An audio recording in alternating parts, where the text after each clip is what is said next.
Revista de Medio Oriente de nuevo en Radio Sefarad y de nuevo, como siempre, con Masha Gabriel. Hola Masha, ¿cómo estás?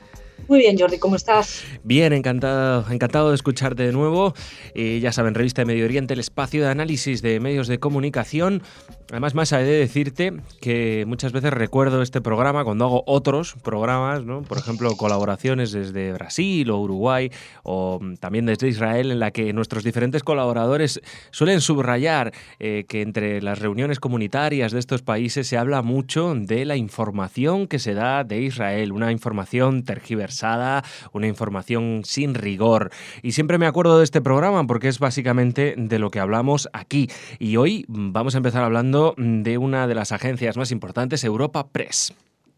Sí, solamente un añadido a lo que estás diciendo, Sí. Bueno, una pequeña reflexión. Claro. ¿Por qué se habla tanto de esta importancia del tema de los medios de comunicación? Porque son los que están dibujando la opinión pública, son los que al contar la información explican a la gente lo que está sucediendo, y ellos lo que están haciendo es construir una especie de opinión pública contraria a Israel, de manera a presionar, la opinión pública presiona sobre los gobiernos. Es decir, hay una importancia política también detrás de lo que hacen los medios de comunicación. Cuando tantas veces, Masha, perdona, se habla del lobby judío como ese ente que presiona a los gobiernos para conseguir sus objetivos, y sin embargo vemos que efectivamente, no sé si puede hablarse de un lobby periodístico, pero el periodismo es muy importante también, lo que tú decías, ¿no? Sí, bueno, el tema lobby es una cuestión que también está sacada completamente de quicio, concretamente en un sitio como en España. Cuando se habla del lobby judío, en primer lugar, lobby judío no existe, como mucho no existe. Existirá un lobby pro-israelí, y el lobby pro-israelí efectivamente existe en los Estados Unidos, es un lobby con bastante fuerza, pero no más fuerza que, por ejemplo, el lobby del armamento, el lobby de la sanidad, el lobby del ocio. Es decir, es una manera de organizarse. Tienes más como una especie de concepto del sindicato que hay en los Estados Unidos. Es decir, no hay nada malo en que un organismo o una serie de sectores defiendan sus derechos o intenten sacar partido y presionen a los gobiernos. Para eso están los gobiernos, para pactar con unos y dejar de pactar con otros. Pues es una cosa aparte. Yo insisto en esto porque, entre otras cosas, nosotros en Revista Medio Oriente no somos lobby, y en Cámara no somos lobby, y lo tenemos que aclarar en muchas ocasiones porque Bien. se nos ha acusado de ser parte del lobby judío. No somos lobby, no hacemos lobby, no ejercemos política. Simplemente pedimos a los medios de comunicación que informen de la manera más correcta posible. Hay una serie de compromisos, creemos, a los que se adhiere un periodista a la hora de informar, y simplemente estamos pidiendo que se cumpla con ello. Es decir, no tomar partido el periodista, cosa que ahora mismo es imposible. Hay una línea de periodismo que es ese periodismo humano que considera que la equidistancia es lo peor y que hay que tomar partido.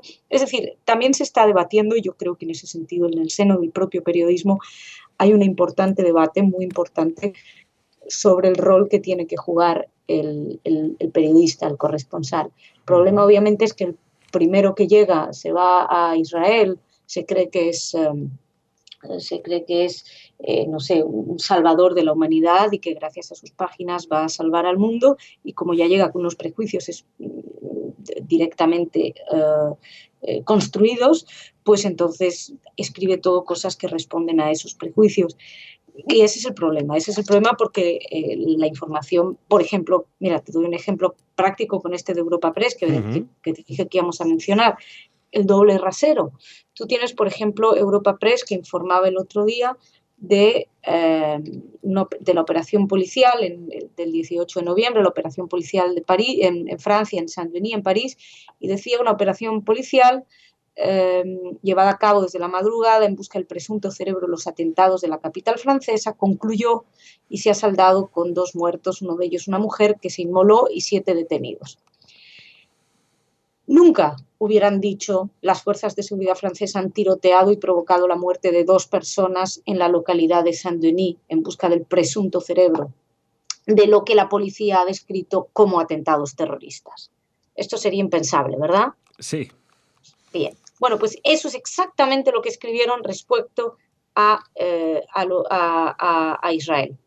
El 25 de noviembre, cuando el objetivo de los atentados fue Israel, entonces lo que escriben es: las fuerzas de seguridad israelíes han tiroteado y herido este martes a un palestino después de que atropellara a un grupo de agentes, hiriendo a 4 de ellos en los alrededores de la localidad de Cisjordania. Luego diciendo que la policía describió el incidente como un ataque terrorista, bla, bla, bla. Es decir, hay un doble estándar, hay un doble rasero a la hora de informar. Cuando el atentado terrorista sucede en Europa, no se pone en duda que sea un atentado terrorista. Cuando sucede en Israel, todas las dudas respecto a lo que venga de Israel. Esto ya no es periodismo humano, esto es pura y exclusivamente prejuicios al servicio de la información, o sea, una desinformación de lo que está sucediendo, porque todo se pasa a través de un prisma ideológico del periodista, donde es más importante transmitir la impresión que nosotros tenemos que transmitir lo que está sucediendo. Pues sí, un caso muy práctico de lo que hablábamos nada más empezar, que nos ha salido una introducción fantástica para este tipo de casos. No sé si quieres añadir algo más de Europa Press.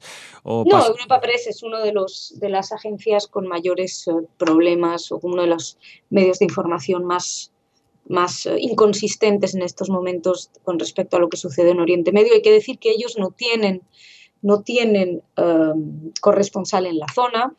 Ellos elaboran la información a través de, creo que en general de Reuters, incluso de, no sé si de MAN, de la agencia palestina MAN. O sea, hacen su propia información. Lo que pasa, o sea, el problema no, en su caso, no es que estén en Israel y que lo estén haciendo mal desde ahí, sino que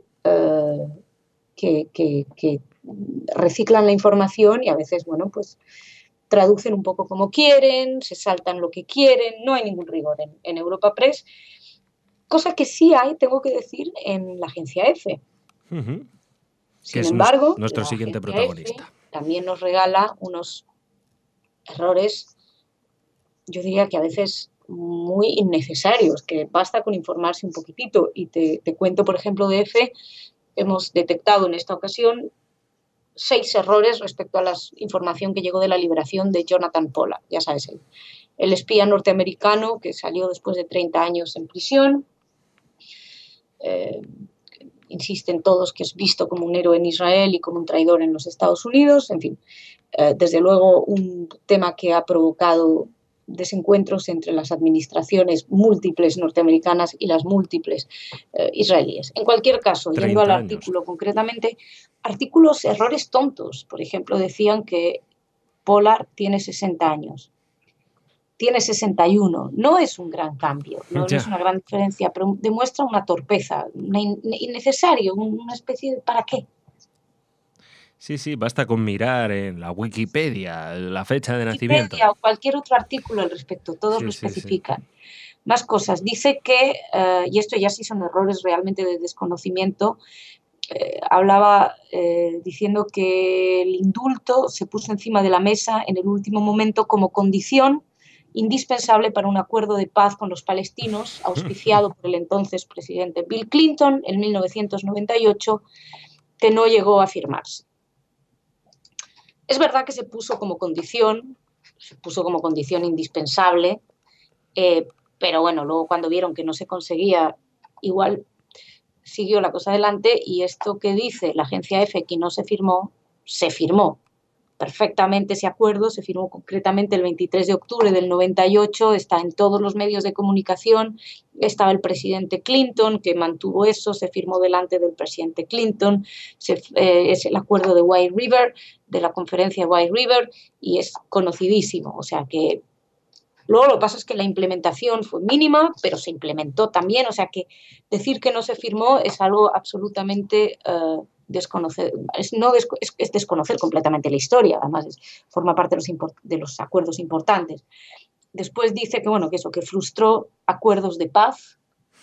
No ha frustrado ningún acuerdo de paz, de hecho es verdad que después Netanyahu se fue, pero después de Netanyahu recordemos que llegó Ehud Barak, quien hizo una oferta aún más generosa a Arafat, si cabe, creo que le llegó a ofrecer el 97% de todo lo que se estaba pidiendo, o sea que decir que se frustró por el hecho de que Pollard seguía en la cárcel es ponerle mucha buena voluntad o mucha fe en que algo así puede frustrar un acuerdo de paz.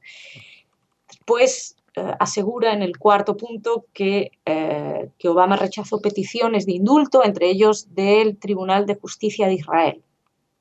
Hemos estado investigando y hasta donde hemos podido encontrar, jamás el Tribunal de Justicia de Israel pidió el indulto de Pollard. Es más, lo que sí sucedió es que familiares y defensores pidieron al Tribunal de Justicia de Israel que nombraran a Pollard prisionero de Sion.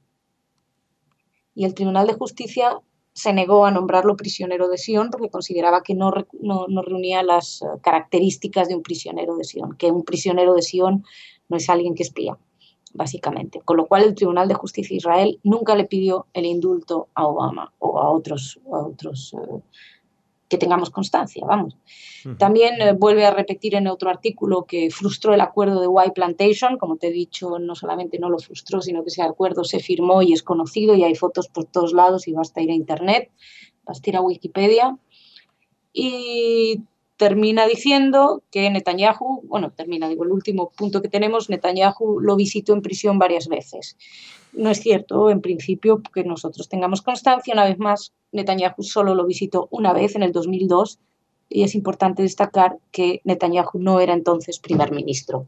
Con lo cual, son una serie de errores que yo diría que son de torpeza absoluta y de desconocimiento y de no tomarse el trabajo de informarse un poquito más. Ahora, eso sí, la impresión que da es que por Pollard se frustraron los acuerdos, Pollard no consiguió, por Pollard todos los primeros ministros, Netanyahu no paraba de pedir peticiones, en fin. Sí, ¿no? Incluso parece la sensación de que por Pollard no se ha firmado la paz entre palestinos y israelíes prácticamente, ¿no? O sea, efectivamente. Si a uno deja volar un poco la imaginación. Alguna, pero ponerlo como clave de las relaciones entre israelíes y palestinos, no. Incluso entre Israel y Estados Unidos tampoco, aunque... Sí, sí que sí que ha sido importante el tema de Pollard. O sea, no se puede negar la importancia de esta figura en las relaciones entre ambos países. Israel reconoció también su labor ahí. Bueno, en algunos incluso dijeron que fue un error, lo que sea.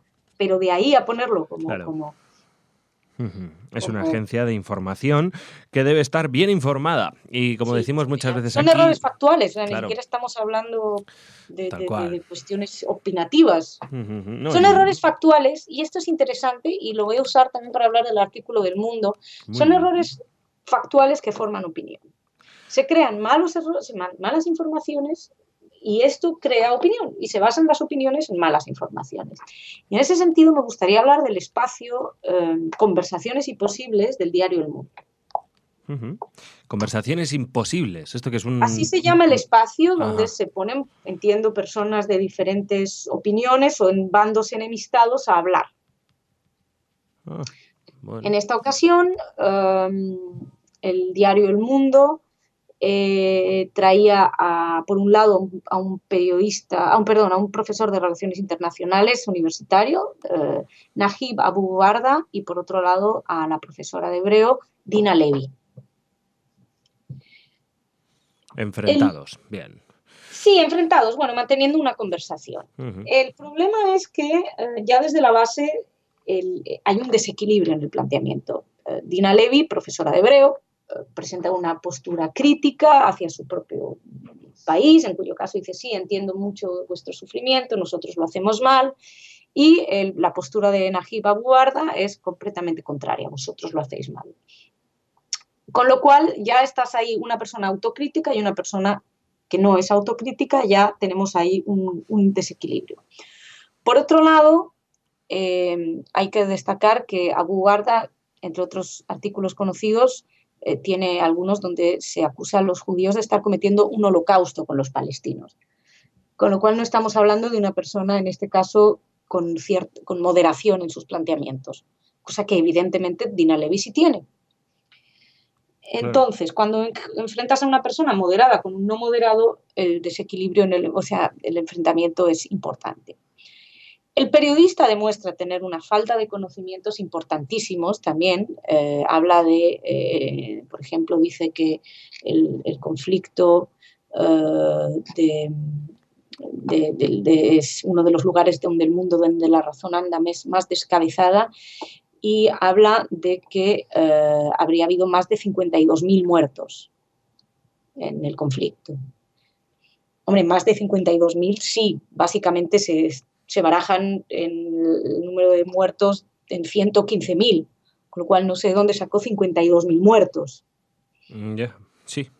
Son más de 52.000, eso es cierto. Eso sí, pero vamos, se ha quedado bastante lejos, ¿no? Sí, a menos que esté especificando algún concreto, alguna batalla concreta o alguna guerra concreta, pero vamos, así en términos generales, más o menos las cifras que se barajan son mayores, es más del doble, y están más o menos en eso, unos 115.000 muertos desde el año 1920, que es cuando se estimula más o se empieza el conflicto entre judíos y árabes en la región, que todavía ni siquiera había Israel. De ellos, 24.969 serían israelíes y 91.105 palestinos. Estas son las cifras, con lo cual las 52.000 que emplea el periodista no sé de dónde salen. No sé. Por otro lado, que dice que es el lugar donde la razón anda más descabezada. Es verdad, 115.000 muertos es una barbaridad. Insisto, desde 1920 en Siria, las cifras más conservadoras hablan de 138.000, o sea, 140.000 en 3 años. Y en Somalia, desde el 91, ya va 500.000 de personas, con lo cual a lo mejor no habría que poner tan fácilmente la etiqueta de que es uno de los lugares donde la razón anda más descabezada, y habría que ponerlo en el contexto, ya que lo vas a contextualizar con otros conflictos, contextualízalo bien y sé honesto. Por otra parte, también nos habla del famoso muro de 700 kilómetros. Recordemos que el muro, la parte de muro es aproximadamente unos 4 kilómetros por tramos separados. El resto es una valla de alambre y pues eso, como el 95% es valla, el 5% es muro.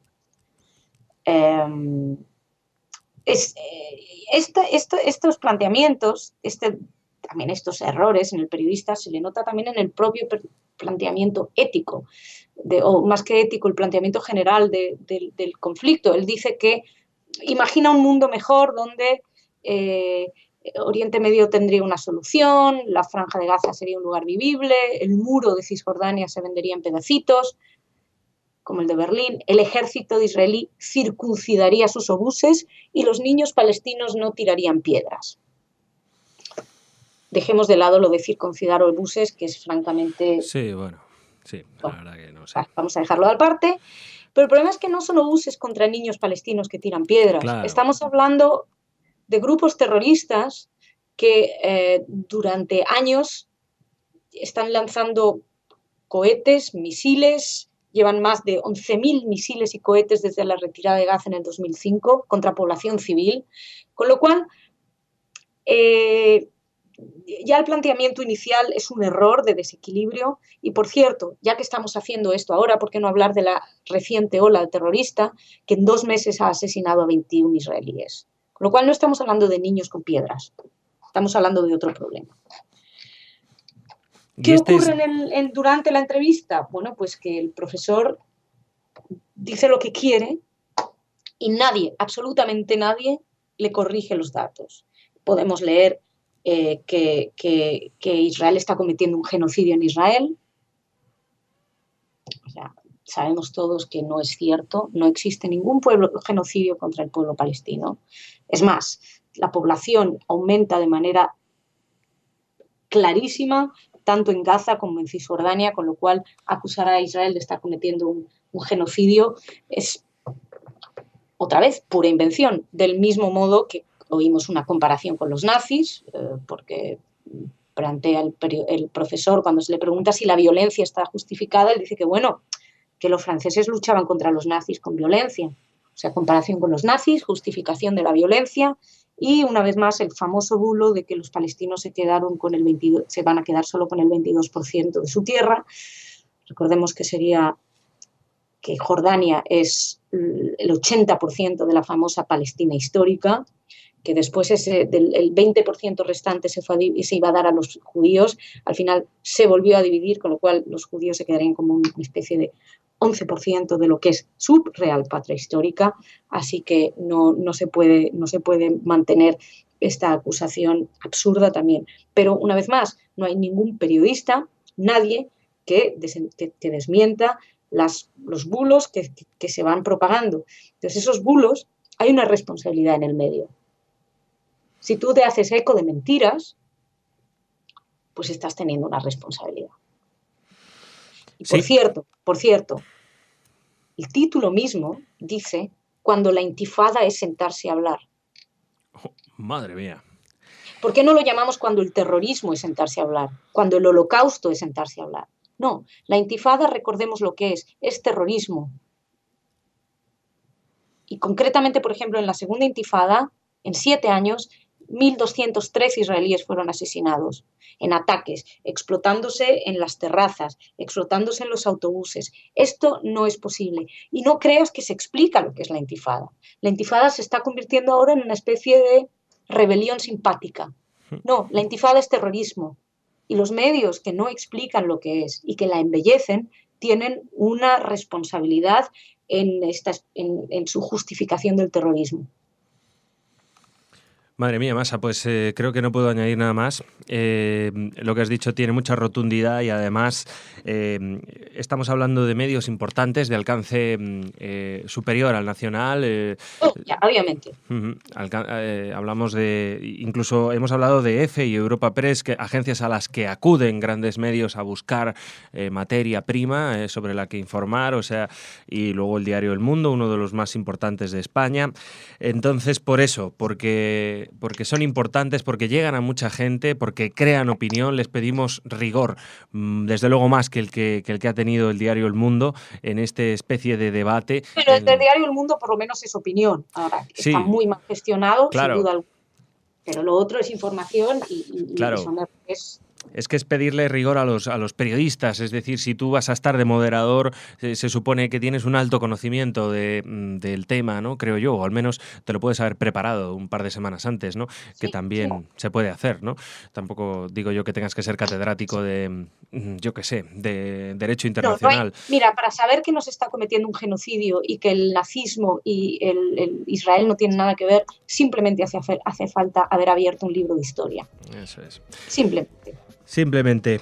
Bueno, Masa, pues muchísimas gracias por vuestro trabajo y por traérnoslo aquí a Radio Sefarad, y confiamos en volver a hablar contigo próximamente de estos y otros temas. Sabemos que seguís muy pendientes de los medios de comunicación, así que aquí seguiremos informando sobre lo que nos cuentan. Ok, un abrazo muy grande.